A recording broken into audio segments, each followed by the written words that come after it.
Hey guys, welcome to our second P7 mini study. This is part of the series that we're doing on our Project 7 Bible Study YouTube channel. And basically, we're going to be doing a series and we're going to be talking about a whole bunch of simple topics that we need to work on as we grow in our relationship with God. And so for this week's P7 mini study, I'm going to be talking about the power of the tongue. And the tongue, what we use to talk, what we use to converse, what we use to speak with other people and talk about other people. I mean, not necessarily in a bad way, but when we talk about other people, we use it every day, right? And so, but do we actually realize the power that we have with what we speak and how we use our words? And do we have an understanding of that? And so today I want to kind of go in depth of what the power of the tongue is. Proverbs chapter 18 verse 21 says, "Death and life are in the power of the tongue, and they that love it shall eat the fruit thereof." And so we're going to be breaking down the tongue and everything that goes about with how we use our words and how we speak and how we converse throughout our daily lives. So the first idea I want to go about talking about is the heart. The heart fuels the tongue. The heart fuels the tongue, right? And so Matthew chapter 12 verse 34, Jesus is talking here in this verse, and it says, "O generation of vipers." So he basically called like the Pharisees, all these people out, he called them snakes. He's like, "O generation of snakes, how can ye, being evil, speak good things? For out of the abundance of the heart the mouth speaketh." So we first got to realize that our heart is a direct parallel of the words that we say, how we talk, how we converse about people, how we talk about people, and it is all a heart issue. So first of all, before we ever talk about what we are saying and how we are saying and what we should say and what we shouldn't say, we first have to realize that we have to check our heart. We have to check, okay, is my heart where it needs to be? Because, I mean, we are flesh, we're human, and so our nature is to sin, right? From the very beginning, we have been cursed since the fall of Adam, that we have a nature to sin. And so our heart, like our heart's default mode is a sinful heart. And so we have to make sure every day that we're coming to God and saying, "Lord, create in me a pure heart, O God, and renew a steadfast spirit within me." Because it's out of the heart where our mouth is going to speak. And so that's what Jesus was saying, that if our heart is right, then we're going to speak right things. But if our heart isn't right, then what we say is not going to be of God. And so that is the first thing I wanted to talk about, that our heart fuels our tongue. And so the second thing I want to talk about is how our words and our tongue affects us, the ones who use it. And so James chapter 3 verse 3 says, "Behold, we put bits in the horses' mouths that they may obey us, and we turn about their whole body." And so what he was talking about is when if you ever gone horseback riding, when how they saddle you on, right? And they have this thing James called it a bit, that they put in the mouth of the horse, and it is connected to the ropes that you hold on to, and you get to, by that small bit that's only in the mouth of the horse, you get to direct where that horse is going. And so what James is talking about is that our words, which is a direct parallel of our heart and where it's at, is going to direct where we are going, if we're going to draw closer to God or we're going to draw farther away from God. So we have to be very careful about how we use our words and what we say and what we speak. And so the Lord knows this, right? But we must also realize that our enemy, which is Satan, who wants nothing more than for us to be destroyed and to be condemned just as he was, knows this as well, that our words is a direct parallel of our heart.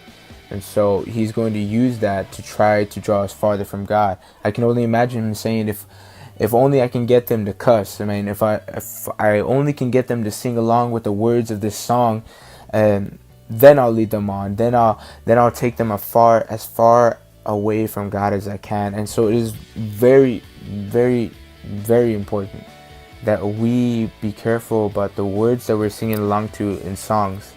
I mean, it can be super catchy, but I mean, the words could be leading to our own destruction. And I know that sounds harsh, but it is the truth. And I'm saying, I'm not trying to get after you guys.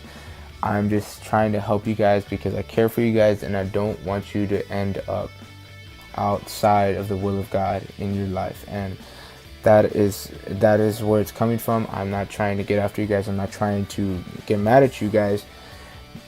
or try to condemn y'all, but I'm trying to help y'all because I mean we have to be careful. And I'm talking about myself because myself I can be sarcastic at times. If you're around me, anybody who like really knows me or just around me for like a couple minutes, you know I'm super sarcastic, and so this is something that I have to be aware of. This is something I have to be constantly reminding myself, okay, you need to calm down here, man. You're being too sarcastic. And I mean, there's been times where I had to apologize to like people like after like like we've been hanging out, and then like hours afterwards I felt really bad for things I said, and I've texted them separately. I was like, nah, dude, I'm so sorry. I'm just so sarcastic sometimes, and it doesn't come out the right way that I think of it in my mind. And so this is something I have to be careful about, but the words that we use, because they are such powerful and they're going to direct where we are headed, if we're heading closer to God or we're heading farther away from God.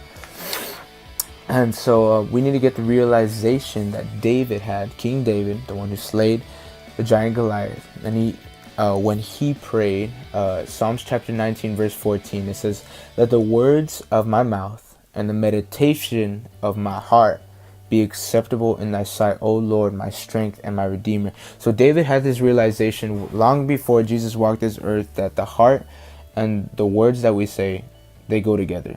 They go together like bread and butter. They go together like peanut butter and jelly, and they're just always together, right? And he had this realization that they go together, and we have to make sure that our heart is right. And when we make sure that our heart is right, and we be honest before God, like, Lord, check me, search my heart, O God, and renew a steadfast spirit within me, creating me a pure heart, O God, and renew a steadfast spirit within me. When we get honest with God, He begins to take stuff out that's not like Him and begin to purify our heart. The purification of our mouth and the words that we say is going to come along with that, because they're parallel. And so we have to be careful to see where our heart is and what words we're using to speak. And so the last point I want to talk about is how it affects others. You see, the power of our words. We have the power to speak life into someone. I mean, it's so evident. You can say like a phrase to somebody. You say, "Hey, you look really nice today. I mean, I like your outfit," or something like that. And like girls will go crazy, be like, "Oh, my day is made," right? And so, or you can like totally like bash on somebody and like just like speak like negativity into somebody, and it can kind of like ruin their whole day. And so you get, I mean, whoever said sticks and stones may break my bones, but words will never hurt me, is the biggest liar like on the face of the earth. Like, I'm not even joking. Our words have such power and have such authority when we begin to speak and we begin to talk. I mean, you may not think about it, think much of it, but I mean, it's in the Word of God, and we have the power to speak life into someone, and we have this power to speak death into someone. And it is of utmost importance that we keep our heart right, and so that our words can become right and become purified and become clean, and that we will just begin to talk right and we will begin to act right. But it all comes down to a heart issue. And so another thing that James warned about in James chapter 3 is talking about the church that he was addressing in this letter that he was writing, is that they were blessing God, but after they were done blessing God, they would go about talking bad about their fellow church members, or talking bad about their co-workers, or talking bad about their classmates. And so he was warning that out of a fountain, fresh water and salt water don't come out of the same fountain. So it's either you're going to have a clean mouth and you're going to have clean words, or everything's going to be right, or you're going to have a dirty fountain that speaks death, that is speaking wrongfully and is talking bad about people. You can't have blessings and cursings coming from the same mouth. It doesn't add up. If you're blessing God on Sunday and you're cursing your brother on Monday, then your fountain is filthy, and it is something that he was warning about. But we must realize that it all comes from the heart, and it all comes from where our heart is and where we want to be. And so with that, I want to close, and in the closing remarks, I love you guys. This is something, I'm not trying to get after you, I'm not trying to bash you, I'm not trying to condemn you. I'm just trying to help you to establish a relationship with God, and to make sure, and so you guys are knowledgeable about the things of God, and you're knowledgeable, and so you guys can learn and you guys can grow in God. And I want the best for you. I want everybody to become the most awesome person as they can be, and that is only going to happen when your life is in the will of God. And so with that, I want to close. I love you guys, and I hope you guys got something from this. And I'm sorry it was kind of long, but I've tried to work on making them shorter. And that's it. God bless.